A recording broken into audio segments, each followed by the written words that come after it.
Hey, I'm Jordan from La Dispute, and you are watching the Seen But Not Heard podcast.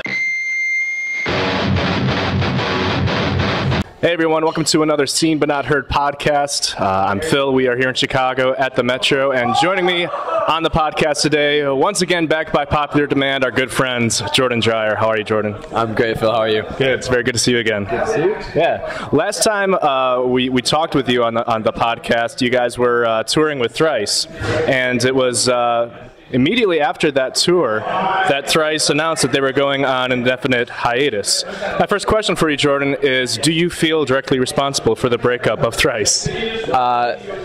We broke Thrice up, we broke Alexis on Fire up, and we broke Thursday up. So those are three of the bands that we've toured with that have shortly thereafter called it quits. So yeah, I feel it's a bad reputation you're building for yourself. I think it's a good reputation. It's like it makes us seem kind of badass, maybe, or just like we're ruining careers of great bands. Yeah. La Dispute, the usual suspects. When you heard about the breakup of Thrice, what was your reaction to that? Hearing that that band was kind of going on this hiatus, what was your reaction?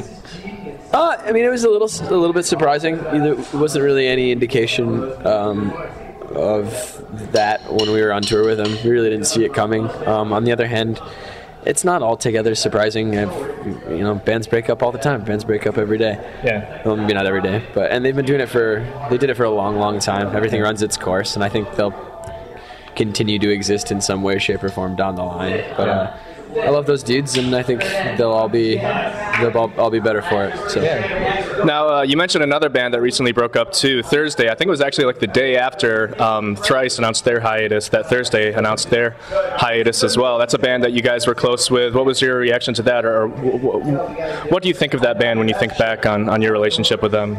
I mean, my reaction is comparable to the reaction to Thrice. When you do it for so long, it's difficult. Touring's difficult. Being in a band puts a strain on the normalcy of everyday life. So there comes a time, I guess, when you kind of have to decide to move on from that. But in regards to Thursday, those guys have been really great to us over the years. They're the first band that really took us out on tour, and we've maintained a lot of really good relationships with the members of the band since then.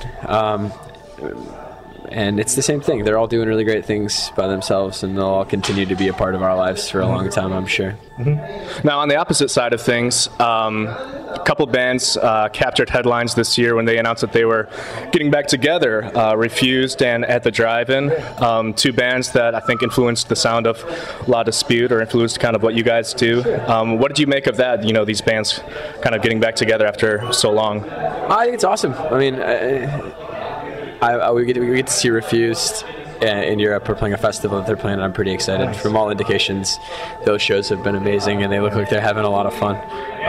So it's cool. It's exciting for people. Those are two bands that have meant a lot to a lot of people over the years, and a lot of people who never got the opportunity to see them live. So. Yeah, it's cool more than anything, it's cool that people are getting excited, I think. Yeah. So. Is it true? I don't know where I heard this, but I heard some rumor that that La Dispute actually came together when you guys were trying to copy or do a cover of an At the Drive-In song. Is that right, or am I just making this up? No, the first thing that we ever did together was covering At the Drive-In song, and it was with Brad and our old bass player and old guitar player. And it was just kind of something we did for shits and giggles, and then later on decided we wanted to actually take a stab at writing our own songs. So. Yeah. I thought so. I'm glad I'm not going crazy and just making things up on the spot. Now, we've talked about some other bands. I think we should probably at some point talk about what's going on with the La Dispute. You guys this is actually your last night of the tour with Balance And Composure and I'll Get Out and Sainthood Reps. How's the tour been, and what do you think of everything? It's been amazing.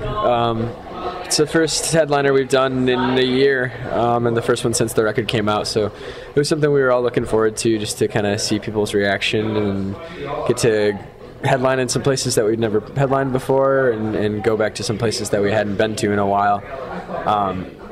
And it's met or exceeded expectations everywhere we've gone. The shows have been amazing.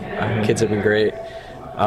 Seen a lot of friends. All the guys in all the bands are amazing. To get to play every night with Sainthood Reps and I'll Get Out and Balance has been a blast. Never a dull moment for sure. So it's bittersweet being done. Happy to end in Chicago, close to home, and happy to have the rest, but bitter because you're saying goodbye to good friends and going back to reality, so to speak. Yeah, for sure. Now, last time we talked a lot about why you guys make music and how you make music, and I thought of a couple other questions about your writing style in particular. I'm sure you're familiar with the phrase, you are what you eat, which scientifically is actually literally true. Like, the nutrients that you eat become your hair and muscle fibers and things like that. I think that the same is true with any art and literature that you kind of digest or consume as well, that directly kind of influences what you create. And with past songs that you've written and such, they've been inspired by poets and other authors and artists.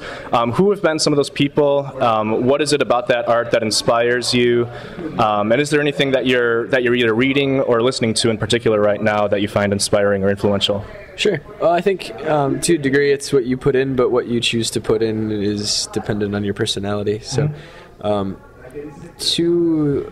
one author that's been a pretty prominent influence in my life is Vladimir Nabokov, and more than anything for his mastery of the language. It's just incredibly impressive from beginning to end, and everything I've ever read of his. So, and the way that he experimented with format and structures is pretty appealing to me. That had a decent amount of impact on how the new album got structured, whether intentionally or unintentionally.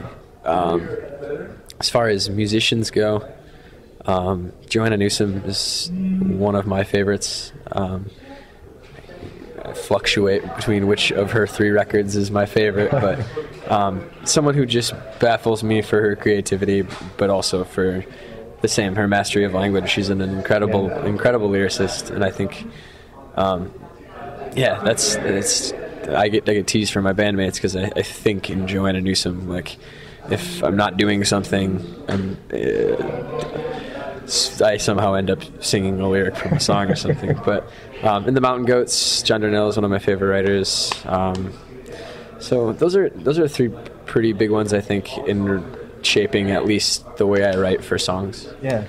I've often wondered this about any artist, anyone who kind of like expresses themselves through art, particularly with writing, and I think lyrics too, especially something that's kind of like a personal expression. Is like I do some writing myself too, and like thankfully no one in the public ever reads what I have to write. I never publish it, and years later I'll look back on it and think like, what the hell was I writing? Like, I can't believe I thought that way or wrote that way. This is terrible. Do you ever like look back on your songs and kind of get that feeling in your stomach of like, oh, like I can't believe I wrote this, or oh, I wish I could do this again, or something? Yeah, in a way. I mean, it's the risk you run in making something permanent is that it is a snapshot of a time in your life. And I try to look at it that way. I don't think there's anything that we've ever done that I'm not proud of. I think that given who I was or who we were at the time, the product turned out as best as it possibly could. And I cherish those as a snapshot, you know? Yeah. But there are definitely phrasings and words I've used and images that I look back and I go, I would never do that again. So lesson learned. Yeah, I have a friend who always talks about a friend who's an artist from Michigan, but he lives in LA now, and his name's Dave Clock. He's great. I only say that because if you're watching this, you should look into Dave Clock. But he hates when people get his drawings tattooed. He won't draw. Oh, really? He won't draw tattoos for friends because he says he's like, his rationale is, I'm getting better every time I draw. Right. Every time I, create something, I'm getting better. And like, when somebody shows me a tattoo, it's like, oh, cool. That's from when I didn't know how to draw eyes and like stuff like that. So I just thought that was a pretty interesting perspective. But yeah, I think that's one thing that doesn't get noticed nearly enough or talked about enough when it comes to artists is people often remark about the artist's creativity or just pure talent and ability, but just the courage that it takes to be transparent and express yourself and just kind of like undress yourself in front of everyone else, so to speak. I think just really takes a lot of guts, a lot of courage, and something that I definitely admire about what you guys do as a band as well when you kind of express yourself through your art. You guys just wrapped up your tour. You are heading back to Grand Rapids tomorrow, I believe. Going to play a show with our good buddies Kane Marco. Holler, Kane Marco. What are you most looking forward to about being back home again?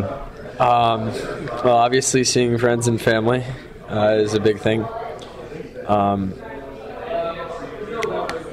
Not having any obligations, I guess. Yeah. Not having a time where I have to be somewhere to load in and sound check and then play, and it's nice to be able to be private, and that's difficult to do when you're on tour because there's just so many people everywhere.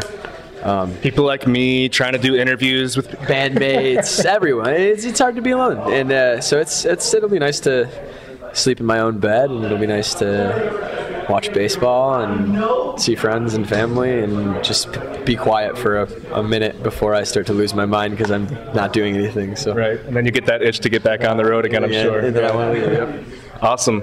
Well, I always pounce this question on you, and so I'm sorry if you're not expecting this, but I always close out these podcasts by giving the artist a chance to plug or promote anything. Is there anything that you're really stoked on, or just that you think people should know about, anything that you think is really cool that you'd like people to be aware of? I was thinking about this yesterday because we played in Detroit with some friends of ours called Reverend who are from Detroit, and then some other friends of ours were at the show from Grand Rapids and from Ann Arbor.